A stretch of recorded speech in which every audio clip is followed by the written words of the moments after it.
بسم اللہ الرحمن الرحیم۔ ناظرین، کہتے ہیں کہ بھوک تہذیب مٹا دیتی ہے، مگر ہمارے کشمیر میں بھوک ماؤں کے لختے جگر کھا جاتی ہے۔ بہت ہی بڑا سانحہ، بے شمار نوجوان جو کہ اپنے ذہنوں کے اندر مستقبل کا بہترین خواب سجائے ایجنٹوں کے ہاتھوں کشمیر سے نکلتے ہیں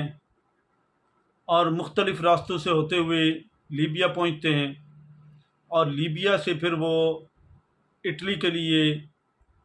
کشتی میں سوار ہوتے ہیں۔ نہ صرف یہ کہ کشمیر کے بلکہ پاکستان کے اور اس طرح کئی اور ایسے غریب ممالک جن میں بنگلہ دیش، نیپال اور دیگر ممالک شامل ہیں، ان کے نوجوان جو اپنی بہترین مستقبل کے لیے اپنے گھروں سے بے سر و سامانی کے عالم میں ایسے ممالک کی طرف نکلتے ہیں جہاں پہ وہ یہ سمجھتے ہیں کہ شاید ان کے لیے ایک بہترین اپارچونیٹی وہاں پہ میسر آئے گی۔ چنانچہ وہ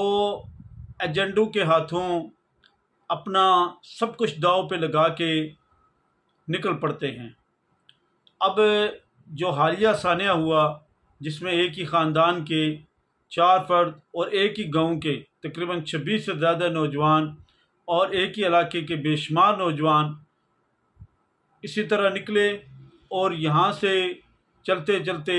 وہ لیبیا تک پہنچے، اور لیبیا تک یہ پہنچنے کا یہ جو مکرو فعل ہے، یہ میں آپ کو بتاتا چلوں کہ اس میں سب سے زیادہ اگر کوئی انوالو ہے تو وہ گجرات،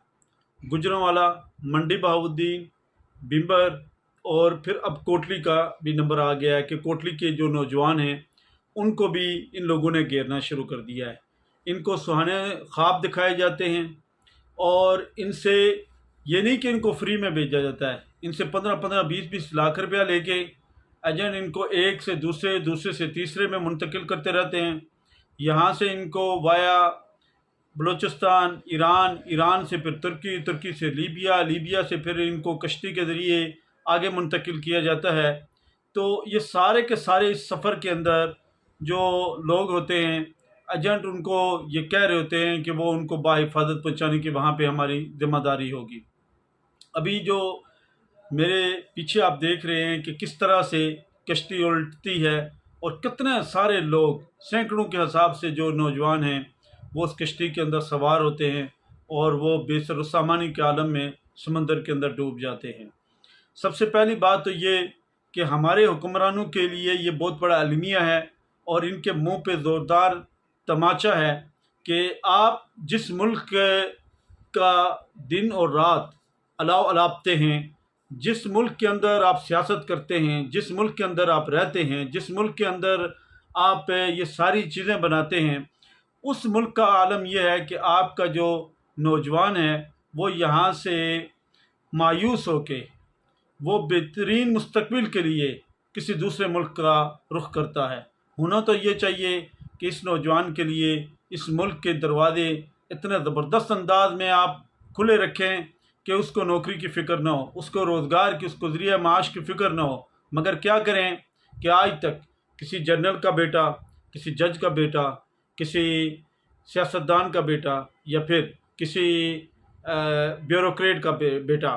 وہ کبھی بھی اس طرح کے جو حالات ہیں نہ تو اس سے گزرا ہوگا اور نہ ان کی بھینٹ چڑھا ہوگا۔ چونکہ غریب ہی اس ملک میں سب سے بڑا مسئلہ ہے، غربت ہی سب سے بڑا مسئلہ ہے، اور یہی لوگ ان کے بھینٹ چڑھتے ہیں اور ان کے قابو میں آتے ہیں۔ میں جو آرمی چیف ہیں محترم جناب عاصم منیر صاحب، ان سے بھی یہ شکوہ کرتا ہوں کہ جہاں پہ آپ کی سیکیورٹی اتنی سخت اور ٹائٹ ہے، جہاں پہ آپ کا جو ISI ہے، IB ہے، اور انٹیلیجنس کے ادارے اور نیٹ ورک دنیا کے اندر نمبر 1 ہے، وہاں پہ اگر یہ لوگ اتنا گناؤنا کھیل کھیل رہے ہیں تو آپ کو لازمی ایکشن لینا چاہیے اور بھرپور ایکشن لینا چاہیے۔ وہیں پہ میں عدلیہ سے بھی یہ ریکویسٹ کرتا ہوں کہ ان لوگوں کے خلاف مؤثر قسم کی آواز اٹھانی چاہیے، تاکہ اگر گرفتار بھی ہوتے ہیں یہ ایجنسیز اور یہ ادارے اگر ان کو گرفتار کر کے آپ تک لے کے بھی جاتے ہیں تو آپ ان کو کڑی سے کڑی سزا دیں تاکہ یہ اس طرح کا گناؤنا کھیل نہ کھیل سکیں۔ وہیں پہ میں جو نوجوان ہیں ان کو بھی یہ پیغام دینا چاہ رہا ہوں کہ خدا را آپ لوگ کبھی بھی کوئی ایسا اقدام مت اٹھائیں، غلط قدم مت اٹھائیں جس کی وجہ سے آپ کو، آپ کے گھر والوں کو اور آپ کے ملک کو نقصان کا سامنا ہو، یا پھر یہ کہ آپ کو پشیمانی کا سامنا ہو۔ مثال کے طور پہ یہی چیز اگر آپ آئلٹس کر کے، اسٹڈی ویزا لے کے، ورک پرمٹ لے کے اور دیگر ذرائع جو ہیں ان کو استعمال کرتے ہوئے اگر آپ باہر جا سکتے ہیں تو آپ وہ استعمال کیا کریں۔ میں اپنے تمام جتنے بھی میرے جو ولاگ ہیں میں ان کے اندر نوجوانوں سے یہ گزارش کرتا رہتا ہوں کہ باہر کوئی یہ نہیں ہے کہ سونے کی چڑیا ہے وہاں پہ باہر آپ جائیں گے اور فوری طور پہ سیٹل ہو جائیں گے، بلکہ اگر آپ اپنے ملک کے اندر بھی یہاں پہ بھی رہ کے آپ اگر کاروبار کریں گے، آپ اگر چھوٹی چھوٹی چیزوں کو اگر سٹارٹ کریں گے، ارننگ سٹارٹ کریں گے تو آپ کا بہترین نظام چل سکتا ہے اور بہترین مستقبل بن سکتا ہے۔ اس کے ساتھ ساتھ میں لوگوں کو یہ بھی بتاتا رہتا ہوں کہ جس طرح ایجنٹ حضرات آپ کو کہتے رہتے ہیں جی کہ یہ فیک چیز ہم آپ کو بنوا کے دے دیں گے، یہ ویزا ہم آپ کو سٹیمپ کر کے دے دیں گے، یہ اتنی چیز میں ہم آپ کو ڈن کرا کے دے دیں گے، ایسی کوئی بھی چیز نہیں ہوتی ہے۔ آپ کوشش یہ کیا کریں کہ ان کو پیسے دینے سے پہلے جو رولز اینڈ ریگولیشن ہیں ان کو پڑھ کے اور جو بنیادی چیزیں ہیں ان کے اوپر اپلائی کر کے آپ لوگ ملک سے باہر نکلا کریں تاکہ آپ کو آپ کے گھر والوں کو کسی طرح کی پریشانی کا سامنا نہ کرنا پڑے۔ اب یہ جو واقعہ ہوا ہے بنڈلی میں، جو ہماری فیملی کے لوگ ہی ہیں جس طرح سے وہ اس حادثے کا شکار ہوئے ہیں، جو وہاں پہ گھروں کے اندر کوہرام ہے، ہر گھر کی ایک کہانی ہے، تو میں سمجھتا ہوں کہ یہ بہت بڑا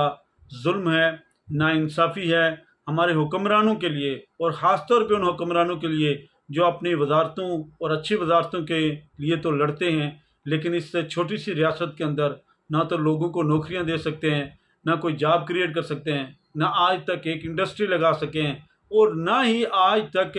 کوئی ایسا ایک وے دے سکے ہیں کہ جس کی بنیاد کے اوپر یہ نوجوان سارے مل کے یہاں پہ کوئی ایسا روزگار کریں، ایسا کام کریں کہ جس کی بنیاد کے اوپر ان کے گھروں کے چولہے جلیں اور ان کے بچوں کی جو پیٹ کی آگ ہے وہ بجھ سکے۔ تو ولاگ چونکہ لمبا ہو گیا، بہت ساری چیزیں آج کے اس ولاگ میں ایک مرتبہ پھر حکومت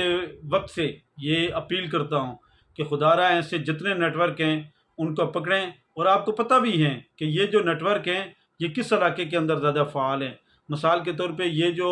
منڈی بہاؤالدین کا ایریا ہے، یہ جو گجرات کا علاقہ ہے، گجران کا علاقہ ہے، بمبر ہے، اور اس میں پہلے ایک دفعہ میں نے کامران شاہد جو تھا اس نے ایک پروگرام بھی کیا تھا جو دنیا نیوز کے اینکر ہیں، اور انہوں نے بھی بتایا تھا کہ یہاں پہ بمبر میں آ کے جو کوئل موئل اور اس جگہ کی جو باقی جو جگہ ہیں کہ وہاں کا ہر نوجوان یہ کہتا ہے جی کہ ایک دفعہ جو ہے وہ جانا چاہیے اور ایک دفعہ جو ہے ٹرائل آدمی کرنی چاہیے۔ تو اس طرح کی جو ذہن سازی کی گئی ہے وہاں پہ میں سول سوسائٹی اور تمام مکتب فکر کے جتنے لوگ ہیں میں ان سے بھی ریکویسٹ کرتا ہوں کہ وہ اپنی نوجوانوں کی کردار سازی کریں، ان کی ذہن سازی کریں، ان کو اچھی طرح سے موٹیویٹ کریں تاکہ وہ نوجوان ایک غلط ٹریک کے اوپر غلط راستے کا انتخاب کرنے کے بجائے ایک اچھی چیز کا اور اچھے راستے کا انتخاب کریں۔ اللہ پاک جن نوجوانوں کی اس المناک حادثے میں شہادت ہوئی، اللہ پاک ان کی شہادت کو قبول کرے، اور اللہ پاک ان کو جنت الفردوس میں اعلیٰ مقام دے، اور ان کے والدین کو صبر جمیل دے۔ اور بے شک نوجوان اولاد کا کوئی نعم البدل نہیں ہے،